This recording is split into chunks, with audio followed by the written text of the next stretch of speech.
ang katwiran ng nanay ay kapag ka merong gusto, sa kanya na lang sabihin. And then, dati hindi ko nauunawaan yun eh. Sabi ko, hala, bakit kailangan ko pang pagpaalam pag binigyan ko yung bata? Tama pala. Dapat. Magandang araw po sa inyong lahat mga amigo. Kumusta po kayo? Talaga ako marunong mag-intro. Kailan kaya ako matututo? 7 taon na ako nagbablog eh. 6 na taon na ako nagbablog. Ganito pa rin ako eh. Ano ba yun? Yung tunan natin ng pagbablog.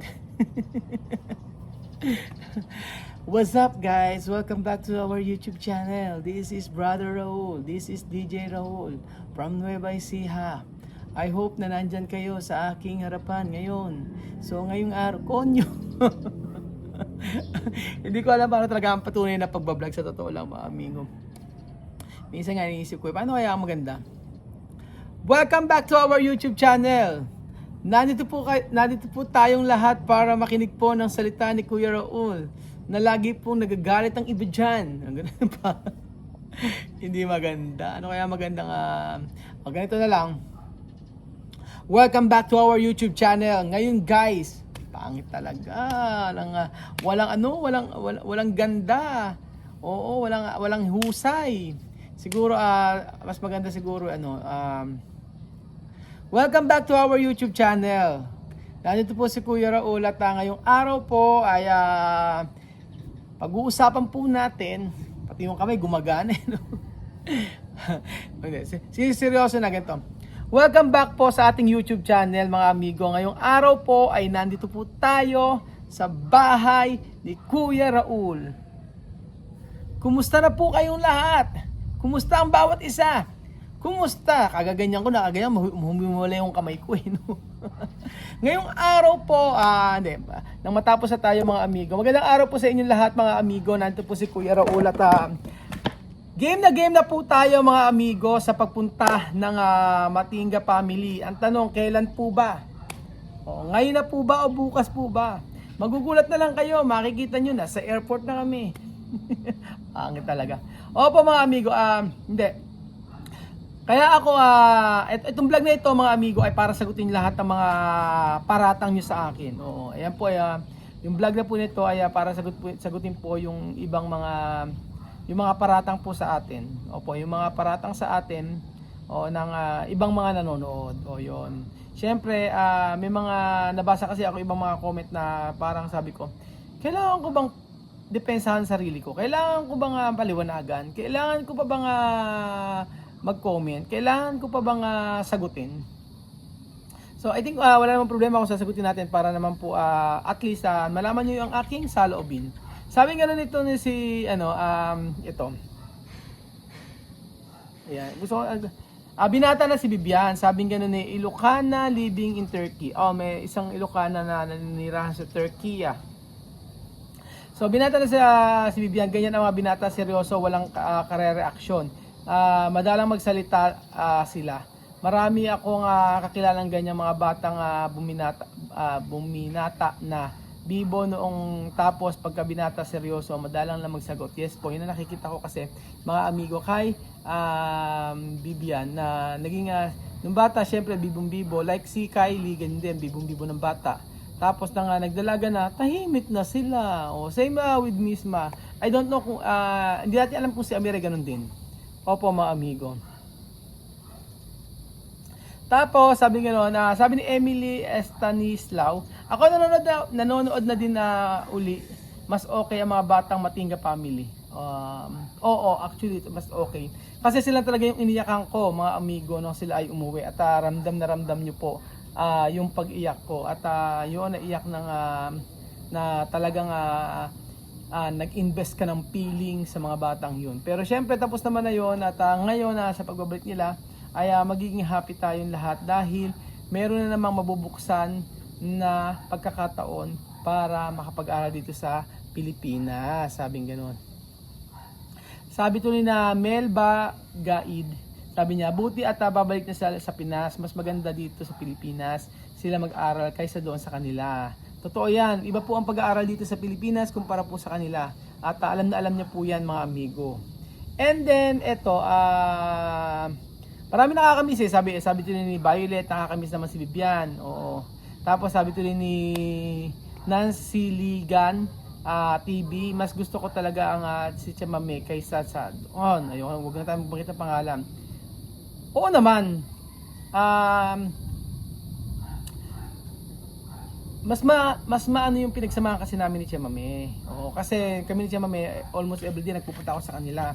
Tapos yung dati naman ay nagpupunta naman ako, kaso nga lang yun nga pinag-usapan namin ni Kuya Belgian kanina. Sabi nga, bakit parang iba naman nung nasa Equatorial Guinea, kahit anong oras ka pumunta sa kanila, okay lang. Pagka hindi ka pumunta, okay lang din. Okay lang din, 'di ba? Parang pagka nung nandito na sa Pilipinas, tsaka nag-i-inarts. Sabi ni Belgium, sabi ko nga, napaisip ako. Kasi sabi ko, oo nga pag doon pupuntahan lang natin, magdadala tayo ng pagkain nila, tapos magbibigay tayo ng pera. Okay na. Kinabukasan, hindi tayo pupunta, ilang araw tayo pupunta, ganun. Hindi nagpupunta. Anong reason ba't nagkaganoon? Yun ang pala isipan ni Kuya Belgium. So ako din, yun din ang tinatanong ko actually mga amigo, bakit ganoon? Oo, bakit ganoon nangyari? Parang bigla na lang na iba. Oo, na iba yung parang mas galit pa, yung mga ganoon. So anyway, tapos naman na, pero eto yun na naman napag-uusapan lang. Sabi ganoon. Alam na pagkakaiba ng mga anak, sabi nga ni Carlito Valencia. Ang laki ng pagkakaiba ni Chamame kay doon. Anak ni Chamame doon. Minsan hindi man lang humingi ng pera, nandoon pa din ang respeto. Hindi sila pwedeng humingi ng pera kasi pag humingi sila ng pera, malaman ng nanay lagot sila. Yun ang tama nga, yun yung pagpapalaki na gustong ng nanay. Kasi ang katwiran ng nanay ay kapag ka merong gusto, sa kanya na lang sabihin. And then, dati hindi ko nauunawaan yun eh. Sabi ko, hala, bakit kailangan ko pang pagpaalam pag binigyan ko yung bata? Tama pala. Dapat talaga sa kanya na lang sabihin. Alam mo niyo kung bakit? Kasi may tendency na umabuso.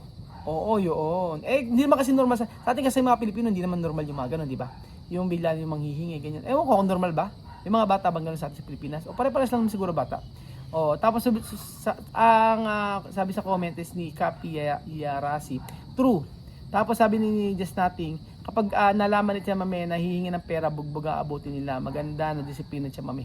Yun ang sabi ni Tapos sabi ni Cecilia, tama yung mag-ina contest sa paghingi ng pera. Grabe, akala nagdadakot ng pera dito sa Pilipinas. Ay mahirap talaga mga amigo ang iba ang buhay dito sa Pilipinas. Kapag hindi ka nagtatrabaho at hindi mo pinaghirapan yung pera, possible na talagang ubusin mo lang din yung pera. Ganon. Yun ang sabi. Yun ang sabi sa comment. Matalino sa Bibian, sabi ni Emmanuel. Yes, matalino si Bibian. Honor nga siya, di ba? At saka, sabi tuloy ni Events Life, true. Worth it din gastusan ng sponsor kasi nga ito ay may honor nung nag-aaral sa Pilipinas. Isim nakikisabay sila sa mga Pilipino. So ibig sabihin talaga na worth it sila na anuhan, na pag-aralin, at gastusan. Oo. Tapos ang sabing ganon ay binata si Bibian, sabing ganon ni JJ Gambits, dapat first year high school yan pa nag-aaral sa Pilipinas. Yun ang sabi. Tapos sabi niya, yan napansin ko kay Bibian, masyado nakapokus sa cellphone. Yun dapat iwasan. Actually, hindi lang sa Bibian, lahat ng mga bata ganoon. Di ba? Axel! Ay! Teka, sabi ko sa'yo. Ayan, dito. Dali. Mamaya magkakapit tayo. Dito ka muna. Tabi ka muna kay Tito. Nagla-live tayo. Ganon. Okay? Bagong gising ka? Ha? Ano gusto mo? Tinapay? Sige, mag-tinapay tayo mamaya. Okay. Magla-live muna tayo, ha? Basta ako, sabi nga rin ni Gomer, marunong ko na magbasa. Hindi pa marunong magbasa. Sabi, basta ako napatawag ko na si Celsa, sabi nga rin. Ay nako, tapos wala na po 'yun, tapos na po mga amigo at wala naman ng problema. Unawain na lang natin ang kalagayan ni Raul, sabi ni Gomeres, 'yon. And then parang hindi masaya si Bibian, sabi ni Violet Plan. Violet Plan. Tingin ko kasi sa edad. O pag bata syempre happy 'yon. Kaya lang hindi na kagaya ng bata na kailangan ba magtatalon ganun. Siguro pagka sobrang ano iba kasi pag batanda na hindi na ganoon nagbabago na like si Kylie nga sabi ko nga sa inyo, nagbabago na. Tapos sabing ganoon ay ito pa. Nagbabasa tayo ng mga comment mga amigo para at least meron kayong idea sa mga nangyayari po sa atin. Especially po kasama natin yung mga African. Sa totoo lang ako excited ako na pumunta sila dito kasi gusto ko na ma-experience nila uli yung Pilipinas na kung saan ako ang mag-guide o ako ang mag-aalaga na ako ang mag-didisiplina. So, marami ko natutunan from mga dati. Marami ko natutunan. Siyempre, ang para sa akin doon dapat talaga na kung ano yung way ng pagkapalaki ni Chamame ganun. Especially, for example sa pagkain, dapat kung ano yung nasa lamesa ay nakainin. And then, wala na masyadong extra, ganyan. Pagka kayang ubusin, kainin. Pag kulang pa, magluto, pwede yon mga amigo. So, yung mga bata naman ay marunong naman magluto yung mga yan. So, yun. And then, sabi pang ganito, ano sabi nito?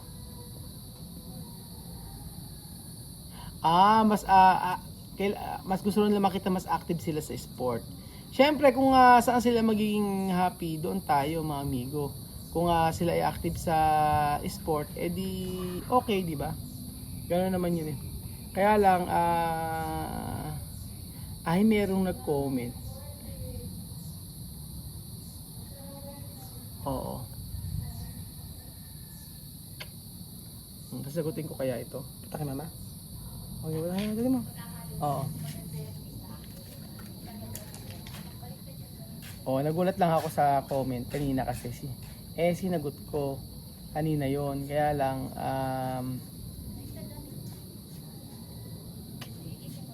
hayaan na natin. Pagka ganun mga question, ang question kasi is ganito. Hindi pa siya question, merong pinupulaan tayo regarding po sa mga African na kung saan kaya daw kinuha ay para gamitin sa pagbablog.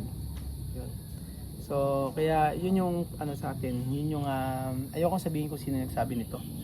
So yun ang sinasabi niya. Sabi niya ay kaya mulang dadalhin yan is para gamitin para sa pagbablog ganyan. So, talagang napakababaw ng pagtingin nila sa atin. Pero hindi nila nakita lahat ng mga effort natin. Hindi nila nakita lahat ng mga sakripisyo natin. At hindi nila nakita lahat ng mga ginawa natin. From day 1 hanggang sa ilang taon na namumuhay ang mga Aprikano na kasama natin. So, parating yun ang ipinupukol sa akin. At ang feeling nila ay parang laging ganun yung eksena. Pero hindi na nakikita na ano ba yung benefits na nakukuha o nakukuha ng mga bata, di ba? At ng nanay at ng buong pamilya.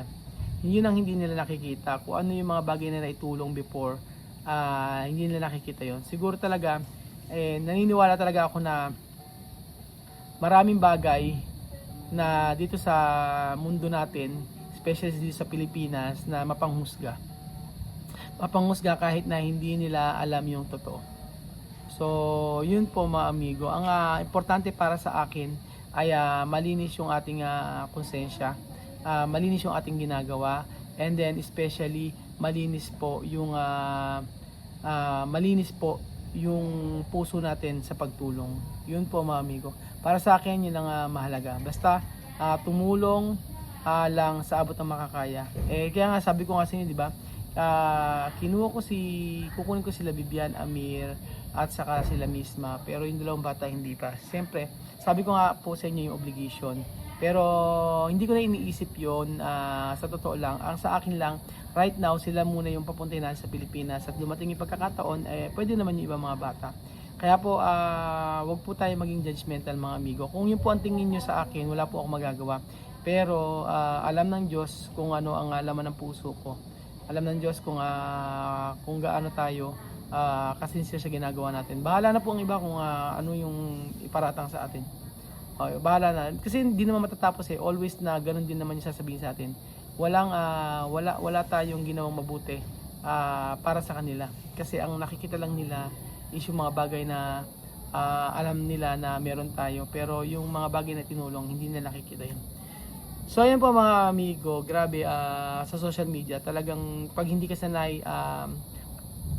siguradong susuko ka. Pero syempre, bakit tayo susuko? Ang ating goal ay makapagpaaral ng mga tao, ng mga bata, hindi lang mga Aprikano, pati mga Pilipino. So ayun po mga amigo, thank you so much po at abangan nyo po mga kababayan ko ang pagpunta ng Matinga Family dito sa Pilipinas. Ginabi na ako. Salamat po at God bless mga amigo.